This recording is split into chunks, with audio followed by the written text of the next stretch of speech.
The countdown to totality is on. Only 39 days remain until the total solar eclipse. How you should be preparing for the rare event coming up. It's an event for students, by students. I'm Claire Mitchell with the first of its kind career fair brought to BGSU. And it's felt like winter and summer in just one day. What Mother Nature has in store for you over the next week.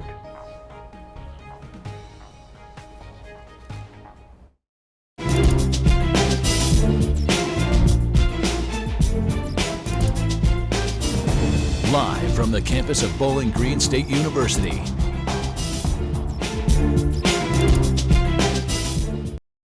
A former BGSU fraternity president will soon find out how much money he owes the family of Stone Foltz, a student who died in a hazing incident while pledging in 2021. Mother Sherry Foltz and father Corey Foltz have returned to a Columbus courtroom in a lawsuit against Dalen Dunson. Welcome into BG Weekly on BG24. I'm Jenna DeBlasi. And I'm Steve Iwanek. Dunson is the only defendant out of more than 1 dozen who has not settled with the family. BGSU settled with the family for nearly $3 million in January of 2023. Falcon Media News Content Director Blake Pierce has been in the courtroom today and brings us an update. Since the hazing death of former BGSU student Stone Foltz. Today, another step being taken in the case at this Franklin County Courthouse in Columbus, as Foltz family comes to testify against the final defendant, Dalen Dunson. Dalen Dunson was the president of Pi Kappa Alpha, otherwise known as Pike, at the time of Foltz's death. Dunson is the final defendant in the case, and the court documents say he's already served 21 days in jail and has been convicted on 19 charges, including reckless homicide. Stone's parents, Sherry and Corey, are expected to testify today as well, and the hearing will determine damages in Stone's death. Stay up to date on bgfalconmedia.com for all the latest developments. Our reporters in the courtroom tell us Dunson did not show up to the trial today. The Foltz family says this was expected. Both Sherry and Corey Foltz took the stands to testify. The Foltz family is asking for $225.3 million in total damages. The trial is done for today, and the family's request is under review. Despite the financially and ecologically disastrous East Palestine train derailment in February of 2023, Norfolk Southern's CEO Alan Shaw got a big raise this past year. The company's last preliminary proxy statement shows that Shaw was paid $13.4 million in 2023. That's up from $9.8 million in 2022. Shaw stepped up as the CEO in May of 2022. Part of the pay raise is due to him working more months on the job in 2023.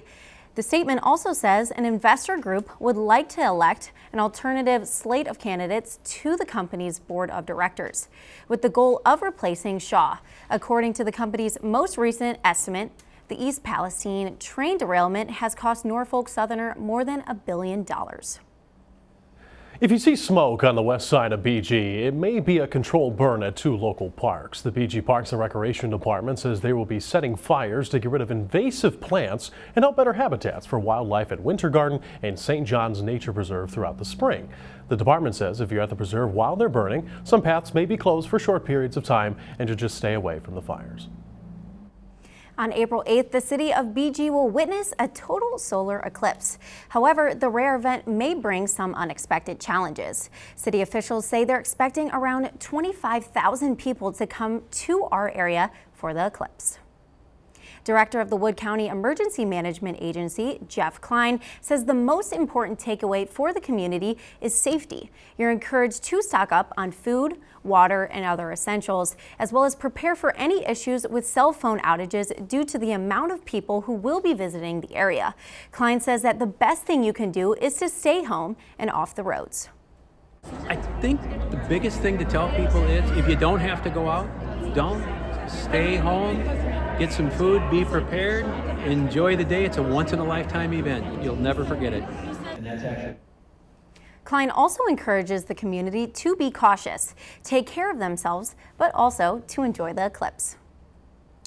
A first-of-its-kind career fair coming at a time when federal agencies need it most, and the brains behind the operation, not who you might expect. BG24's Claire Mitchell explains more. Behind me, a career fair in the Bowen-Thompson Student Union, specifically catered towards criminal justice students. But what if I told you that all of this was put on by current students? Looking out for your future. That's the goal of this first ever criminal justice career fair.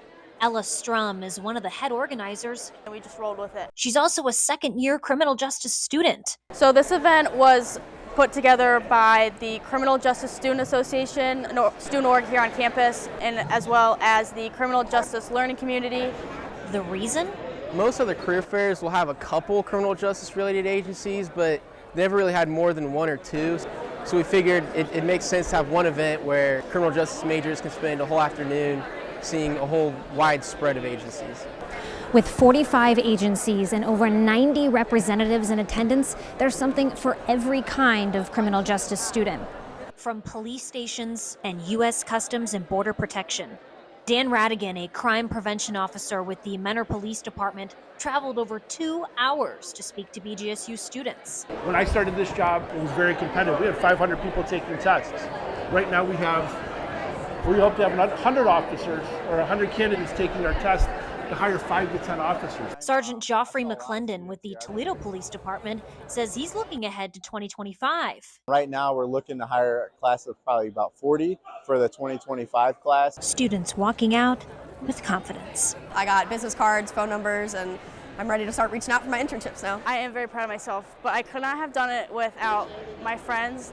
Reporting for BG24, So I'm very thankful. I'm Claire Mitchell. And Ohio Air Force Base is on cleanup duty after a major storm passed through the Dayton area earlier this week. Take a look at this. Officials say one of the Wright-Patterson Air Force Base's entry gates were damaged, preventing traffic from entering. Forecasters had issued a tornado warning Wednesday morning, and residents were told to take cover until the all clear was given. Those storms also crossed into central Ohio as well as northern Kentucky. That storm, Jenna, was crazy. Let's bring in BG24's Aaron May. Aaron, so glad those storms have passed, but it looks like I may be needing my umbrella again soon. What's coming up, Aaron? Yeah, Steve, we probably will be needing the umbrella a little bit. I'm not expecting anything nearly as bad as what happened in my neck of the woods of Dayton. The storms took place and went through part of the National Air Force Museum's hangars, so they've got a bit of a mess to clean up down there. Up here, we've been spared through the storms. We had a little bit of general cloudiness, but a lot of nice blue skies today, even though it is pretty chilly after we got absolutely dominated by a cold front yesterday, with winds up into the 30s, 40s, and 50s yesterday. So I would take the nice little change of pace away from severe weather for a little bit longer. It can wait till May, I believe, so I'm about done with it. So tonight we're seeing a lot of sun today, which I know I'm enjoying. It's breezy, but it's not nearly as bad as it has been. You're going to notice 37 degrees and 25 degrees, which I find absolutely remarkable after we just had that tornado outbreak in Michigan, Illinois, and here in Ohio.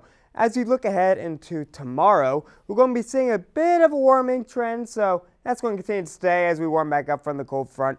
About 47. We're not going to be going under freezing again, I don't believe, for a while, which shows spring's around the corner. 10 to 15 mile per hour winds throughout the day tomorrow. We're going to look ahead now into the rest of the week. Now, we're not going to notice any severe weather really, which is definitely good news. It's welcome news after this past week. We're going to start seeing the 50s start to pop back up on Saturday as you get ready to go on your spring break. And as you go to spring break, you're going to see some nice 60s enter the region, which I'm excited for. I know most of you will be excited for, but we are going to be seeing about a 40 chance of rain on both Monday and Tuesday, and we're going to start warming back up again on Wednesday. So severe weather is out for now. We're looking at very spring-like temperatures a little bit early as you begin your March. So I'm ready for the warm weather. I'm ready for spring. I'm ready for summer, Steve. So let's get ready for it. Yeah, I didn't think that saying went. February showers brings March flowers, but nonetheless, it sounds like what's coming up. Thanks, Aaron. You are what you eat, and BGSU's Teaching Kitchen is taking that very literally. February is National Cancer Prevention Month, and the university is giving students the opportunity to learn how to make a healthy meal, not just in February, but all year round. The Teaching Kitchen held a class last week where students learned how to make a purple power bowl with dark colored foods.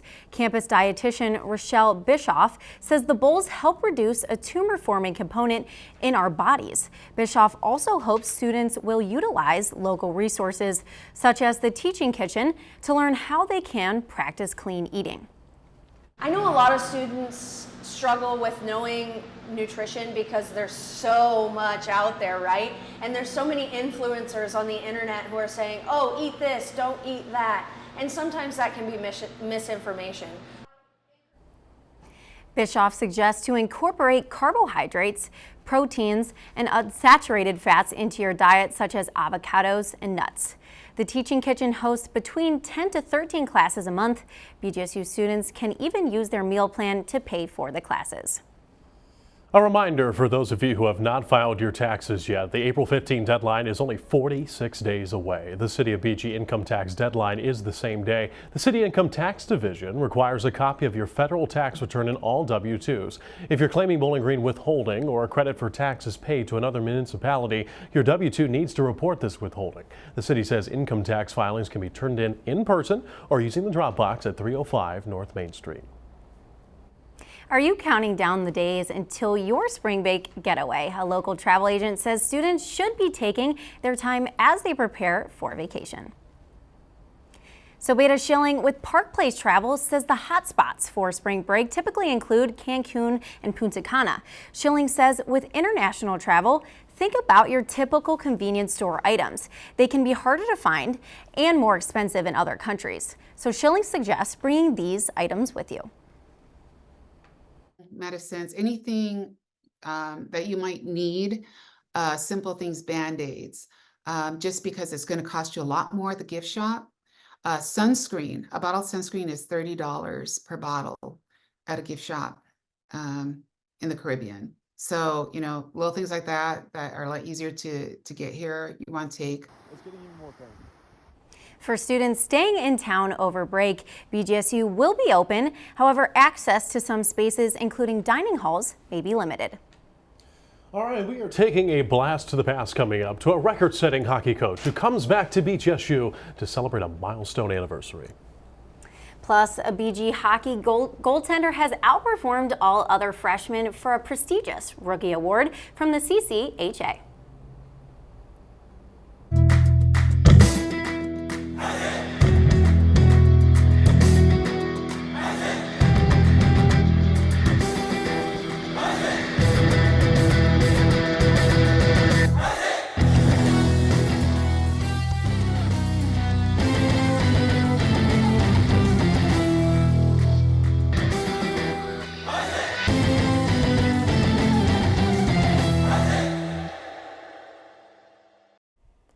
BG24 Sports is brought to you by the Falcon Media Sports Network. Hello everyone, I'm Ben Korak. We're taking a look into BGSU's hockey history books. This past weekend, Falcon Hockey welcomed back players and coaches from the 1984 NCAA Hockey National Championship team. Despite losing both games to Michigan Tech this weekend, Slater Family Ice Arena was buzzing for the return of the team after 40 years. Over 4,100 fans packed the arena on Saturday to celebrate the team. Additionally, there were interviews with the former players and opportunities for fans to receive autographs. Former head coach Jerry York expressed his gratitude and spoke about his experiences winning the only national championship in program history. To be here, some of the relationships we've had now 40 years in the making, and I always get thrills thinking about this team that went into a national championship game in '84 and just kept going, overtimes and overtimes. And I remember our athletic director, Jack Gregory, was there, and he was so ecstatic and during the overtime periods because we come off that flood, and so it was just monumental, I think, for all of us that were involved in it. Now, 40 years later, fans, players, and coaches say this is one of the most exciting nights for BG hockey in recent years. Plus, it's been a memorable season for freshman goaltender Cole Moore. Moore has been named the CCHA Rookie of the Month for his performances in February. With a 3-2-1 record, plus wins against Ferris State, Lake Superior State, and St. Thomas, Moore has been a huge part of BG's success late in the regular season. Moore has also recorded an incredible 193 saves, with 5 30-plus save games, allowing 11 goals for a 94% save percentage. Moore and the Falcons will finish off their regular season in Marquette, Michigan against the Northern Michigan Wildcats. Switching over to basketball, the BGSU men's basketball team fell to the Miami Redhawks 66-58 on Tuesday night. The Falcons have now lost 4 of their last 5 games and have failed to win back-to-back games since the middle of January. Bowling Green struggled offensively, shooting 32% from the floor and 21% from three-point range. Head coach Todd Simon says the team's lack of consistency has been caused by their inefficient shooting. Obviously, we're scoring challenged. You know, that's the reality of the deal. There's not a lot of margin for error when you're not a great shooting team. And, you know, so when you're not a great shooting team, you better be able to get to the line. And then Miami did a great job of not putting us to the line. Obviously, it was a little bit of a rugby scrum today. With 3 regular season games remaining, the Falcons will travel to Athens to take on Ohio University this Friday. Tip-off is set for 6 p.m. Up next in the Community Corner, Falcons' wildest dreams are coming true as they enter their summer school era. We sit down with the instructor of the new Taylor Swift and fandom course to hear more about this enchanted opportunity.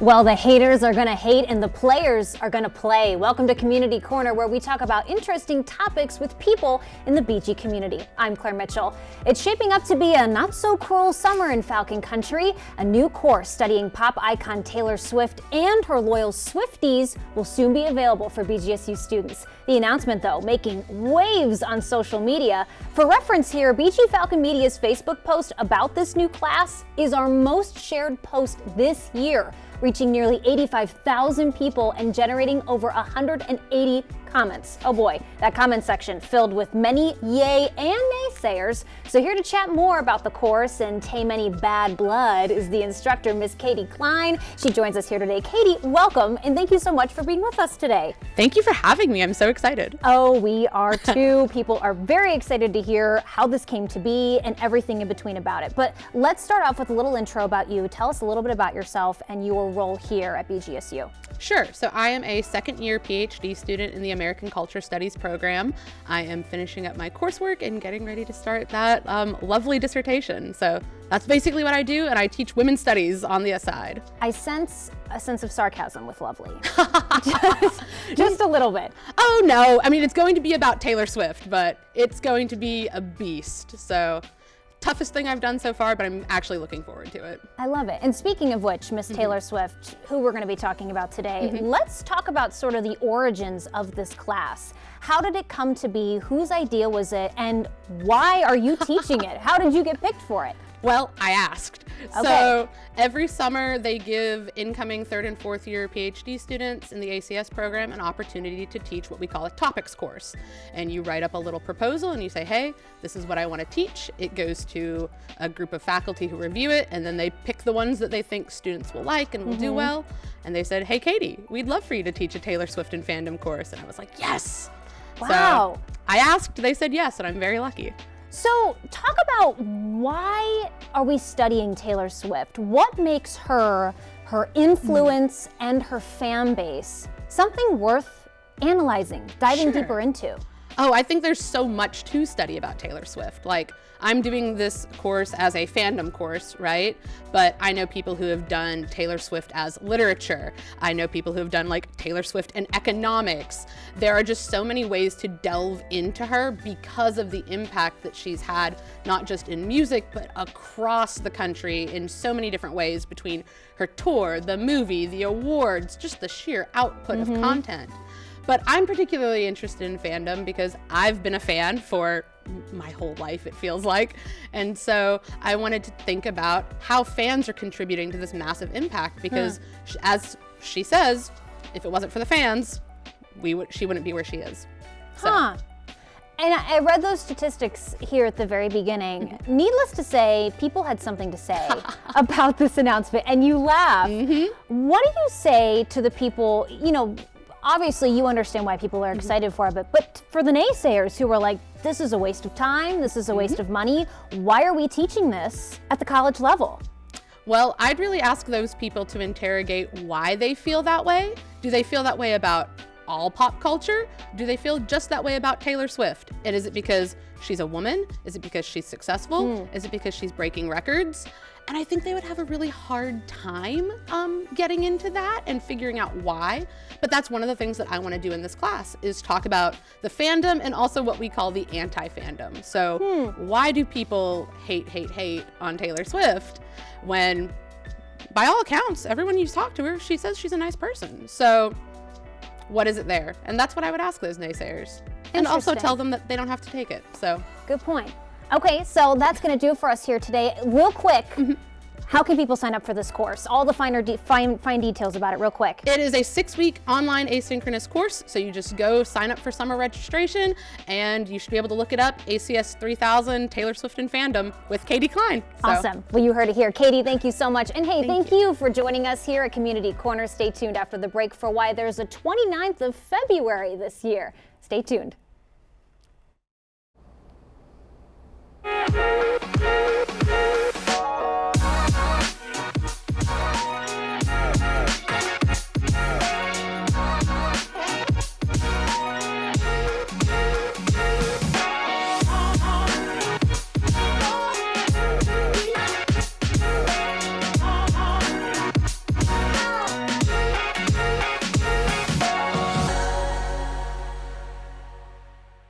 Steve, did you notice that our newscast is on February 29th? I did, but I don't know if I'm supposed to feel any differently. I mean, I feel fine. I hope that's a good thing, but yeah. No. I feel fine too, so that's good.